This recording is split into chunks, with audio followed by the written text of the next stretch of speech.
Hello, this is Jove Aguas, and welcome to my lectures in modern philosophy. So, in this lecture, I will focus on the Renaissance and the early modern period. So, we know that the Renaissance is the first period under the modern era, because the other period is the Enlightenment. Now, the term Renaissance, of course, came from, is translated as rebirth or revival. Okay. So let me just explain why do they call this Renaissance, revival, or rebirth. If it is a rebirth, then that means there was already a prior birth, okay, a prior birth of philosophy. In this original, the first birthing of philosophy can be traced back to the Greeks, which the Renaissance thinkers referred to as the classical period.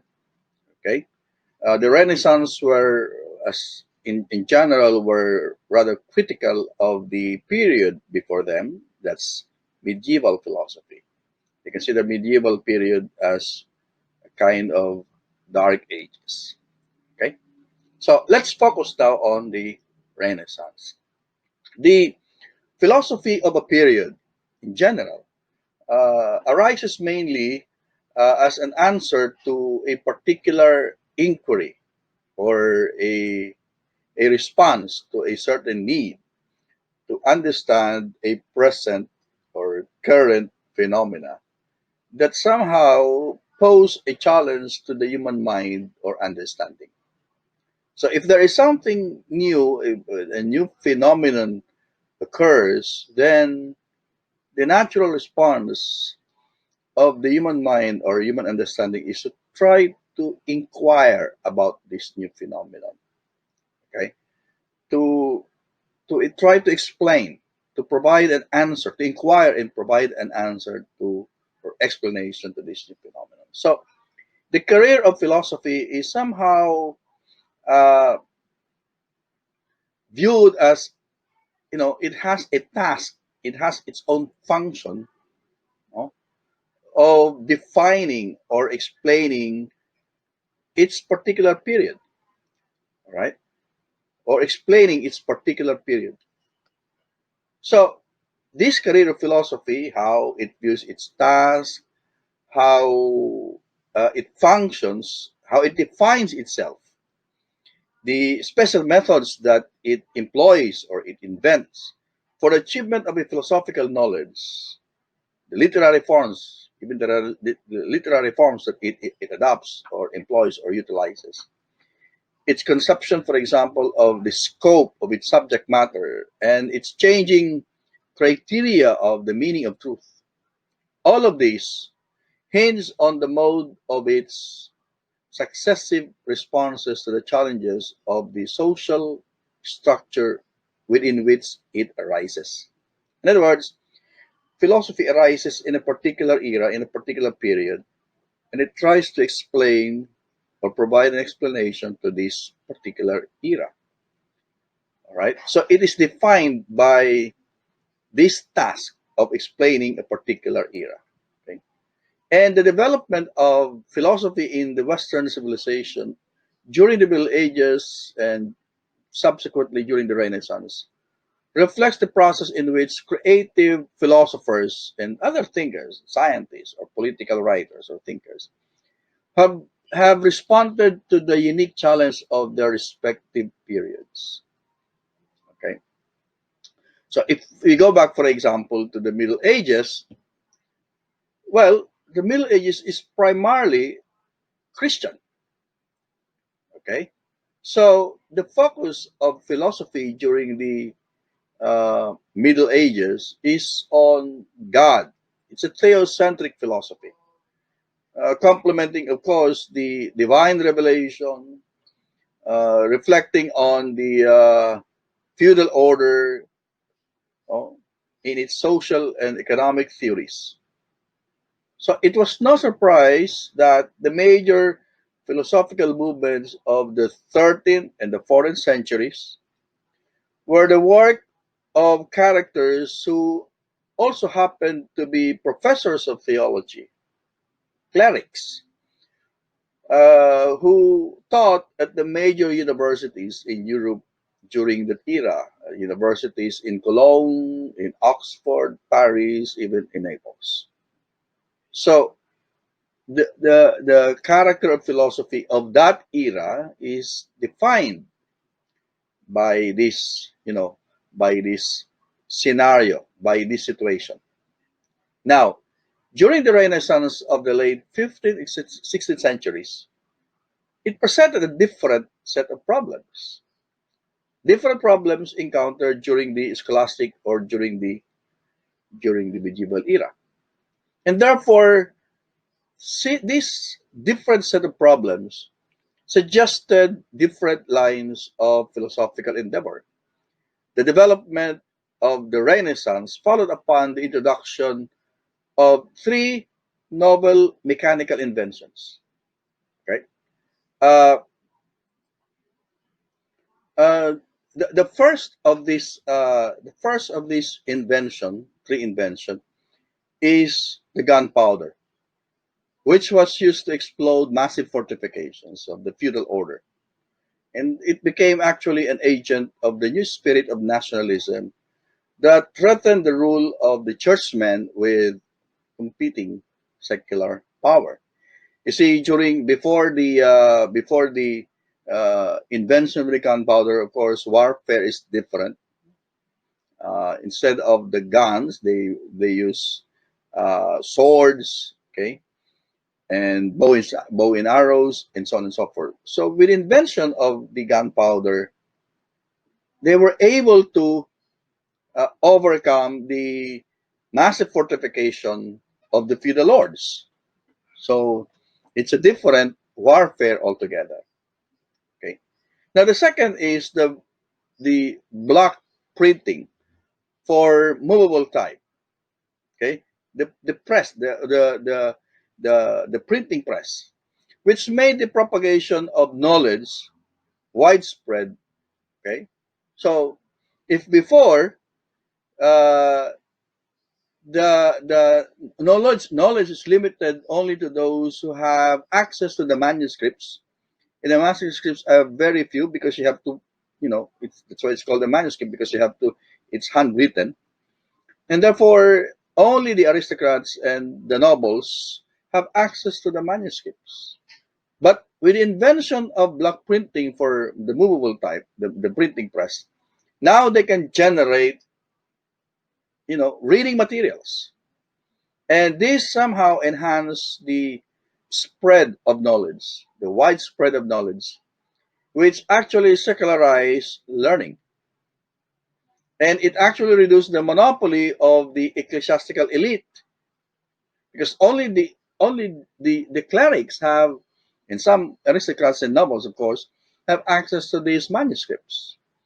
And it actually restored the literary and philosophical classics of the Greeks, of the Greeks and the Romans. It made knowledge, the classics, available to more people. Okay. Now the third is the compass, which increased the safety and the scope of navigation, produced the voyages of discovery that opened up the Western Hemisphere. So, because of the compass, they were able to, travel around the world, circumnavigate the world. And they symbolize a new spirit, structure, adventure, and a new scientific interest in the structure of the natural world. So, they were not only just confined to, the Europeans were not just confined to their world, they were actually able to circumnavigate the world. Okay, not to discover the other side of the world, because the other side of the world has already been discovered by those people who are settling in that part of the world.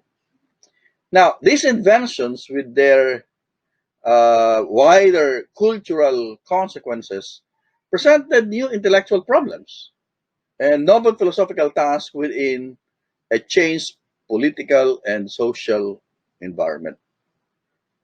And of course, as we have already mentioned in the previous lecture, The authority and influence of the church were slowly being eroded under the influence of the Protestant Reformation, and as the prestige of the universal Latin language gave way to the vernacular tongues, the national languages, philosophers became less and less identified with their positions in the ecclesiastical hierarchy as they are more identified with their national origins. So, if in the medieval period they all write in Latin, now they are now writing in their own languages, in their own vernacular. So, they start writing in French, in English, in Germans, you know, uh, because Descartes, uh, one of those examples was Descartes, who actually wrote his meditations on the first philosophy in French because he wanted uh, the common people to understand what he's writing instead of writing in the, you know, in Latin. So the political philosophy of Nicolamachiavelli was directly related to the Italian experience. So example of this in Nick Machiavelli wrote about the Italian experience. Francis Bacon and Thomas Hobbes, uh, they were English to the core. And of course, René Descartes set the standard and tone of French intellectual life. So the Renaissance thinkers are more identified with their national origins instead of, being identified to a particular university or a particular church or a particular congregation. Like, for example, in the case of St. Thomas, we know him to be a Dominican. In the case of Bonaventure, we know him to be a Franciscan. Okay. All right. Now, what are the dominant strands of Renaissance philosophy? We can identify three uh, strands of Renaissance philosophy, or Renaissance thought: in politics, in humanism, and in the philosophy of nature. Okay. So, as we have already said in the previous discussion, the Renaissance mounted its revolt against the reign of religion and the authority of the church, of course, against scholasticism and even against Aristotle. So there was a sudden blossoming of interest in the problems centering on civil society, on man, and nature. So we find these uh, topics, or we find the expressions of this interest in the three dominant strands of Renaissance philosophy. Okay, so namely, as already mentioned, political theory, humanism, and philosophy of nature. So let's start with the political theory. Um, as secular authority replaced the ecclesiastical authority, and as the dominant interest of the age shifted from religion to politics, it was natural that the rivalries of the national states and the persistent crisis of internal order should raise with, renewed urgency the philosophical problems. So it created some kind of philosophical problems, but which was practically dormant during the even before the Christian times. Okay, so there is, there's a need to explain uh, this, the affairs of the state and the crisis that happens in these states. Okay, so there is also a challenge as to how to explain the nature and the moral status of political power. Okay, before there was no question about the nature and status of political power, because if there is any question about political power, well, they can just ask, for example, the theologians, for example, or the church people for explanation. But this time they have to provide their own philosophical explanations to all these things.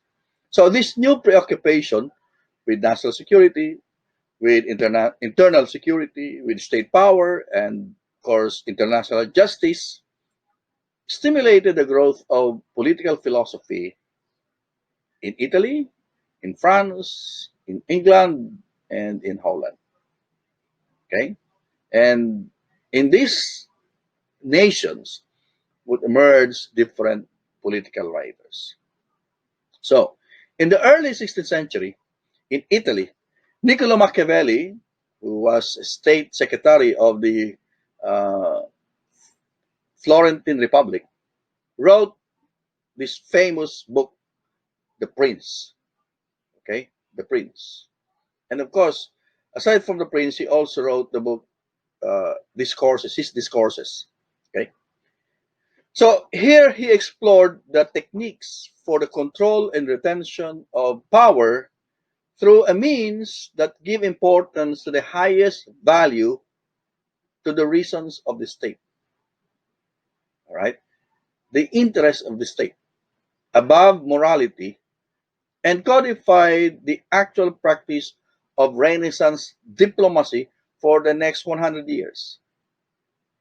Okay, so Machiavelli would be exploring the interest of the state as the highest end over and above morality. And he would be known for, of course, his principle, the end justifies the means. And what is the end that he is talking about here? That is the end of the state, the interest of the state. All right? So, the end of the state justifies the means, whatever means that you need to employ in order to protect the interest of the state. Okay? So, in fact, Machiavelli was motivated by the patriotic hopes for the ultimate unification of Italy and by the conviction that the low state of Italian Renaissance, the Italian Renaissance morality, needed to be elevated by restoring the ancient Roman virtues. Okay, so uh, two things that is running in the works uh, of of Machiavelli is the political the political interest of Italy and the elevation of or the upliftment of the Italian morality, and this can be done by restoring the ancient Roman virtues. Okay. Now, more than a century later in France, JeanBadon, a magistrate of Laon and a member of the States General, insisted that the state must possess a single, unified, and absolute power. And based on that idea, he developed in detail the doctrine of the national sovereignty or political sovereignty of the state. Okay? So he developed this idea of national sovereignty and all its administrative consequences and its role as the source of legal legitimacy. So the idea of state sovereignty originated or was developed by Jean Bodin. Okay. Now, later in the 7th century in England, Thomas Hobbes was to become the tutor of the future Charles II, developed the fiction in his one of his major works, The Leviathan, that the state of nature, that in the state of nature that preceded civilization, life was brutish, it was nasty, it was savage, in short. That every man is raised against every order, and that man is like a wolf against his fellow man. Okay, so in the natural order, in the primitive state, he said man is Brutus, man, is savage because he wanted to, he wanted to preserve, to protect his rights, his individual rights. But it will not work. Okay, it will not. It will always be. It will be a perpetual chaos. And thus, he said, men entered into a social contract. They agreed to convey all their private rights, their individual rights, to a single sovereign in return for jail protection and for the institution of the reign of law. Okay? So, this law would be the reign of the sovereign, the rule of the sovereign, the command of the sovereign. Okay? So, of course, Hobbes would point to the monarchy as the sovereign. Okay? So Hobbes at once turned injustice into a byproduct of power and denied any right of rebellion except when the sovereign becomes weak, weak as to protect the Commonwealth and hold it united. So Hobbes' writings is the first expression of political, no, or the rule of the sovereign. Okay, the rule of the sovereign based on a social contract. Because before, the basis for authority is always the divine right. Okay, the kings, they were appointed, they are seen to be appointed by a higher being, by a divine being. But this time, the the the, the king or the rulers uh, are they acquire their authority through a contract. In Holland, a prosperous, intolerant commercial republic in the 17th century, the issues of political philosophy took a different form. All right, uh, the Dutch were already exploring, of course, together with the other superpowers at the time. But the Dutch were actually already exploring the seas. I mean, well, uh, we have the Spanish and the Portuguese exploring, but aside from the Spanish and the Portuguese, we also have the Dutch exploring the other side of the world, so to speak. Okay, so because of this, of course, the question is, what's the right of nations, to navigate, all right, to navigate the seas, meaning the ocean. And when the Dutch East India Company commissioned a, a jurist, Hugo Grotius, okay, Hugo Grotius, to provide a defense of their trade rights and of their free access to the seas, this resulted to two treatises written by Hugo Grotius, namely the freedom of the seas and the law of war and peace.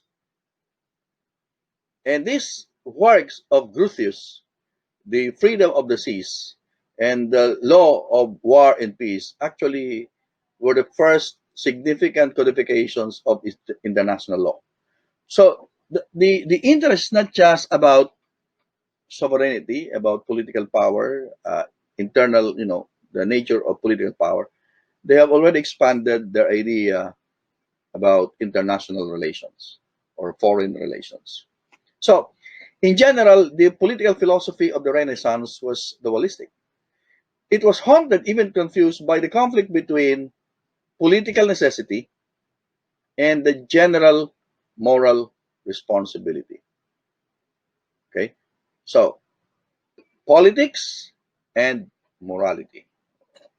We have already mentioned Machiavelli that his interest is focused on the political nature, okay, of the politics, the political power of the state, and at the same time uplifting the the morality of the Italian by going back to the ancient Roman virtues. So These thinkers, Machiavelli, Baudin, Hobbes, asserted claims that justify the actions of Italian despotism and absolutism.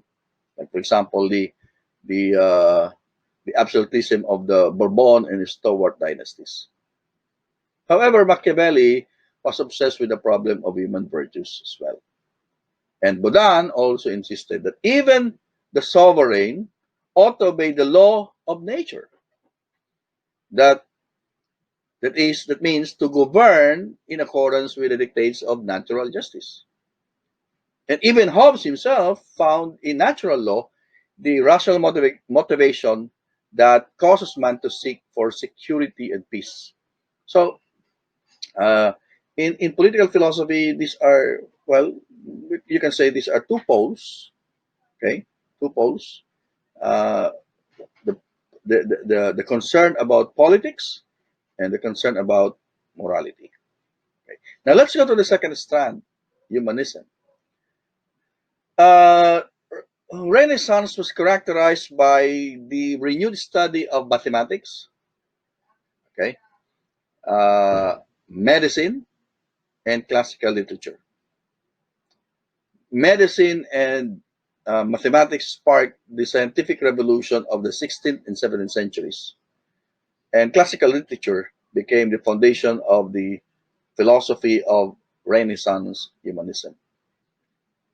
From its origin, humanism, which was quite suspicious of science and generally indifferent to religion, okay, emphasized the centrality of man in the universe. Okay, centrality of man in the universe. They emphasize the value and the importance of man in the universe.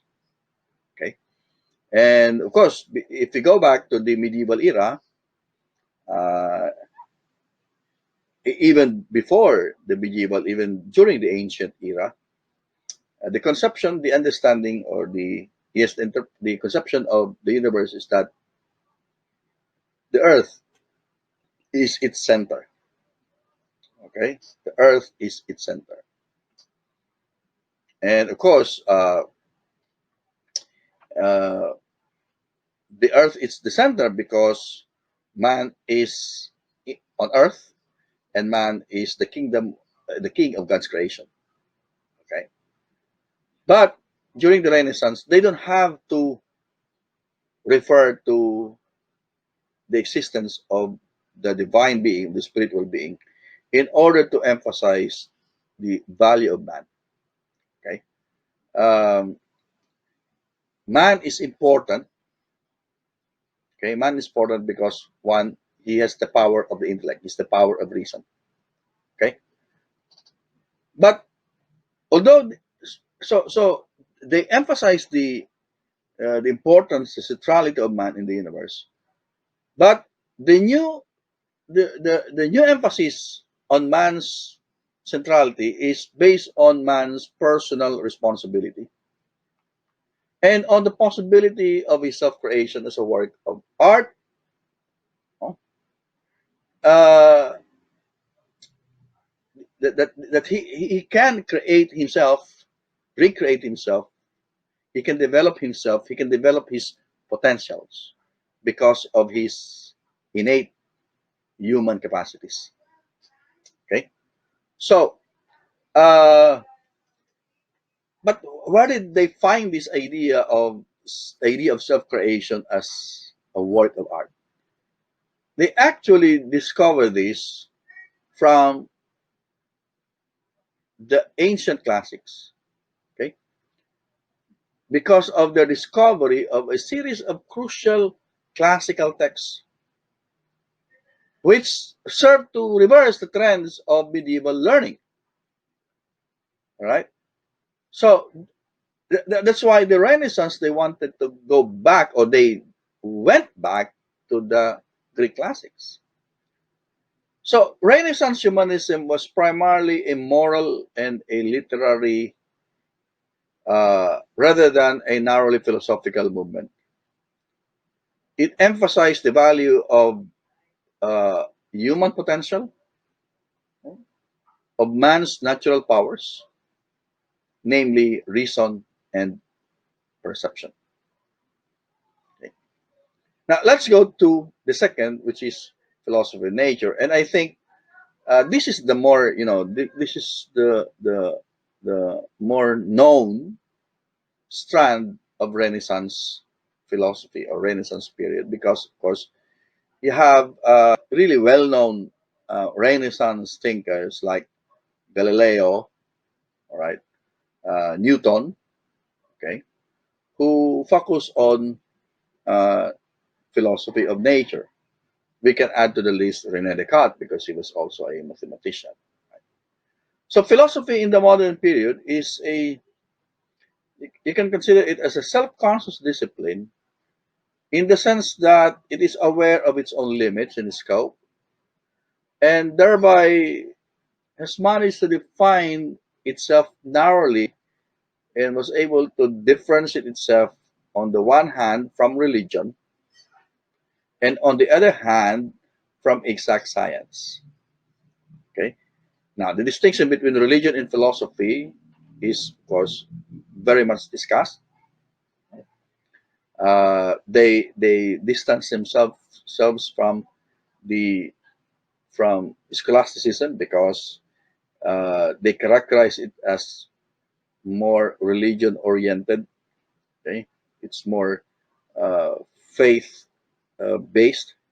Okay, uh, but at the same time, they were also able to differentiate themselves from the exact science. Okay, like mathematics. Although many uh, of the thinkers of the Renaissance they employ mathematics. However, this differentiation and narrowing of focus came about very late in its history, right? Not before the 18th century. The earliest philosophers of Greece, the Greek philosophers, were theorists of the physical world. There was no clear distinction between philosophy and natural science. Okay, uh, you can see this in Aristotle. He is both a philosopher and a physicist, okay? A metaphysician and a physicist. So it's you can hardly find a clear distinction between philosophy like metaphysics and natural science like physics because somehow the two are combined. Okay, the only distinction that we can probably uh, give is that the works of Aristotle on metaphysics were placed under or after the books on physics. So the Renaissance continued this breadth of conception, which is characteristic of the Greeks. So we can also find, like for example, uh, Galileo and Descartes were mathematicians, physicists, and philosophers. Okay, rolled into one. Physics retained the name natural philosophy until the death of Newton in 1727. So the Renaissance endeavored to present philosophy as the rational, methodical, and systematic consideration of man, of civil society, and the natural world. Right. So in the early part of the Renaissance, uh, there is a combination, still an integration of philosophy and the physical sciences, and of course, this is coupled by mathematics. Okay, so unlike now that there is a total, well, it's not really total, but there is a definite demarcation between philosophy and science. But before, philosophers are scientists, and scientists are also philosophers, and many of them employ mathematics. Okay, so the Renaissance endeavored to present philosophy as this: a rational, methodical, and systematic consideration uh, of these many areas. Okay, in the area of anthropology, in the area of politics, in the area of society, in the area of man, in the area of nature, etc., etc. But the question is, what really constitutes this rational, methodical, and systematic consideration? Okay, so it was rather confused because uh, they were just starting, uh, unlike now, we have the benefit of the many thinkers before us. But during the time of the Renaissance, they were just grappling with these current problems. Okay, but one thing we can say is that there's a great new fact that confronted the Renaissance, and that was the immediacy, the immensity, and the uniformity of the natural world. The natural world is so immense, so vast. How do you explain? Okay, how do you explain this natural world? So that's an important aspect. Okay, it's an important consideration during the Renaissance. Right? How do you explain the natural world? Now, if we go back to the medieval to the scholastic era, well, the the medieval period, the universe was considered to be a hierarchical, organic creation of God that God sustains. Okay, but for the Renaissance thinkers, the universe is a pluralistic, machine-like, and mathematically ordered.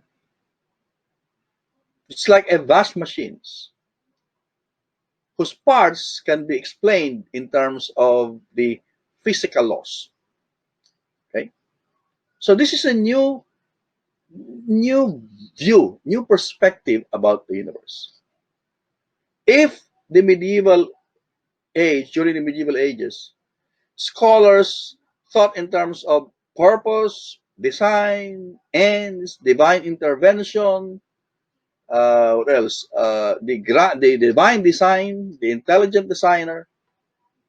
The Renaissance thinkers or scholars, they thought in terms of forces, mechanical agencies, physical causes, deterministic physical laws. So the Renaissance provided us with a different perspective about the universe. And that kind of philosophy is defined, that period of philosophy is defined by their own way of explaining this reality. Okay. So that's our introduction, or that's our discussion on on Renaissance. I hope you gain some insights about this, and thank you very much for listening.